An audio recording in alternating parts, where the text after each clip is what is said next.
Hello साथीभाइहरू, ल है नयाँ वर्षको दिन म चाहिँ दुबो टिप्दैछु है साथीभाइहरू। यहाँ यो दुबो किन टिपेको भने नि मेरो गाउँमा दाइ पर्नेको बिहे छ है। एकजनाको बिहे, अरूले यहाँ धास्ती चाहिँ दुबो टिप्नु। न्यु इयरको दिन दुबो टिप्दा मेरो हात यस्तो भयो बिचरा। के गर्नु र, ग्लोभ्स लगाएर टिपिरहेको छु र पनि हात दुख्छ नि। यहाँ दुबो यसरी गरेर हात दुख्छ। अनि अब यो वैशाखको महिनामा दुबो पनि पाउन गाह्रो। यहाँ 2 घन्टा लगाएर मैले यति टिपिरहेको छु। दिदीहरू उहाँ तल टिप्दै हुनुहुन्छ। आफ्नो चाहिँ यस्तो लाउने पहिले यो अरूको टिपेरै माला बनाएर हेरेरै जाने पऱ्यो जिन्दगी है साथीभाइहरू। म चाहिँ दुबो नपाएर यहाँ अल्छी लागेर बसिरहेको के।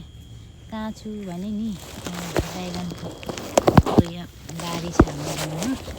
हाम्रो दाइ भाउजूहरूको लु यहाँ यस्तो छ है। म त सुतिदिएँ क्या हो। काम त गाह्रो छ है, टाउको दुखेर यस्तै छ, के गर्नु साथीभाइहरू। लु है, तपाईँहरूलाई पनि लाउने इच्छा छ भने मलाई यहाँ म्यासेजमा आएर भन्नु होला। म यस्तो राम्रो बनाइदिन्छु। By by.